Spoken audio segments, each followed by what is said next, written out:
नमस्कार दोस्तों, आज की वीडियो बहुत ही ख़ास होने वाली है। अगर आप एक किराना दुकानदार हैं या दुकान अभी-अभी खोली है या दुकान खोलने का विचार बना रहे हैं, तो आज की ये वीडियो आपके ढाई 3 लाख रुपए जो आपका नुकसान हो सकता है, उसे बचाने में बहुत ज़्यादा हेल्प करेगी।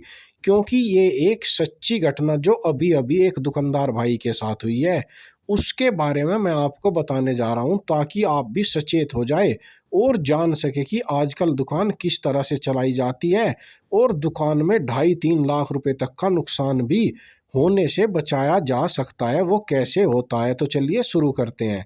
अभी अभी मेरे यहाँ पर एक किराना दुकानदार ने 6-7 महीने पहले एक दुकान शुरू की थी। दुकान उसने इसलिए शुरू की, उसने देखा यार किराने की एक बड़ी दुकान देखी उसने, बड़ी अच्छी कमाई हो रही है, घर के घर पर दुकान खोल रखी है और 40-50 हज़ार रुपये महीना बड़े आराम से कमा लेता है। उसके पास भी पैसा था, अभी रिटायर फौजी होकर वो आया था। तो उसने सोचा क्यों ना मैं भी दुकान खोल लूँ, चूँकि पैसा पास था। तो अब उसने भरी पूरी दुकान खोल ली, ढाई 3 लाख रुपए का माल उसने दुकान में डाल लिया। और जो उस एरिया की सबसे बड़ी दुकान थी जिस पर 40-50 हज़ार रुपये महीना की कमाई हो रही थी, जो दुकान उसने देखकर अपनी दुकान खोली थी, वो उसके जस्ट 10 मीटर बगल में ही दुकान थी, यानी कि दोनों दुकान आप कह सकते हैं अगल-बगल में ही थी। अब अगर कोई कंपटीटर, नया कंपटीटर बाज़ार में आ जाए और जिसकी दुकान अच्छी खासी चल रही हो, उस पर फ़र्क तो पड़ना है। अब हुआ भी वही, नई दुकान पर लोग जाने लगे तो उसकी बिक्री कुछ घटने लगी, जो पुराना दुकानदार था। लेकिन उसने उसी टाइम पर चाल खेली। उसने हर सामान को काफ़ी सस्ता कर दिया और अपने कस्टमर बनाए रखने के लिए, उसे पता था मैं दुकानदारी कर रहा हूँ, मेरे पास कस्टमर है, ये अभी नया-नया आया है, इसे शुरुआत में ही चित मार लिया तो बात बन सकती है। तो उसने काफ़ी आइटम तो ऐसे थे जिन पर प्रॉफ़िट ही नहीं लिया, बल्कि रेट टू रेट लाता, रेट टू रेट दे देता। अब जो दूसरा दुकानदार जिसने जो फौजी रिटायर था और नई दुकान खोली थी, उसे तो लग रहा था कि दुकान खोलूँगा तो इतना पैसा लगाऊँगा तो 30-40 हज़ार रुपए महीना कमाई जो है आने लगेगी।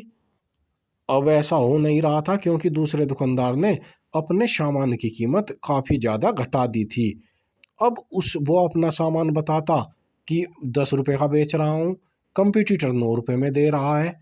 अब फौजी को दिक्कत होने लगी कि यार ये तो बड़ा मसला हो गया, मैंने सोचा था कि दुकान से अच्छी कमाई होगी, ये तो दुकान से अपना पैसा ही नहीं निकल रहा। उसने काफ़ी इंतज़ार किया और इस बात को 5-6 महीने हो गए, 5-6 महीने तक तगड़ा कंपटीशन चला और फौजी को लगा यार ये तो पैसा निकालना भी मौत हो जाएगा, अगर इस तरह कंपटीशन में दुकान चलाई तो मैं कमाऊँगा क्या? दुकान तो कमाने के लिए होती है। और उसने अपने सामान को औने-पौने दाम पर निकालना शुरू कर दिया। अब जब कोई अपने सामान को औने-पौने दाम पर निकालता है तो कस्टमरों की भीड़ तो लगनी थी। अब कस्टमर उस पर टूट पड़े। लेकिन जो पुराना दुकानदार था वो समझ गया कि इसका धैर्य जवाब दे चुका है। उसने अपना सामान सही रेट पर देना चालू कर दिया। जो कम रेट पर दे रहा था वो भी बंद कर दिया और उधर फौजी अपने सामान को निकाल रहा था। यार किसी तरह 3 लाख रुपए लगाए हैं, 2.5 लाख रुपए, 2 लाख रुपए तो हाथ में आ ही जाए। और फौजी ने जितना सामान हो सका उतना बेचा, बाकी का होलसेल में वापस कर दिया। और इस तरह से उसने 6 महीने के अंदर ही दुकान बंद कर दी, क्योंकि वो कंपटीशन को समझ ही नहीं पाया, बल्कि उसे लग रहा था कि यार दुकान करनी है, इतना पैसा कमाना है। बस वो इस चीज़ को भूल गया कि दुकान कंपटीशन में चलती है या फिर वो कंपटीशन करना ही नहीं चाहता था, दोनों में से कोई भी बात हो सकती है। इसलिए अगर आप भी नई दुकान खोल रहे हैं और दुकान किसी के कंपटीशन में खोल रहे हैं, तो आपको धैर्य बनाए रखना होगा। हो सकता है साल 6 महीने तक घाटा भी खाना पड़ जाए, तब जाकर कोई दुकान चलती है। आपको अपने कंपटीशन को, जो आस-पास की दुकान है, आज हिसाब और स्थिति ये है कि उसे ख़त्म करना होगा। वो चाहे कितना ही अच्छा इंसान क्यों ना हो, क्योंकि जंग और मोहब्बत में दोनों शामिल होते हैं। तो ये थोड़ी-सी जानकारी आपको दी है।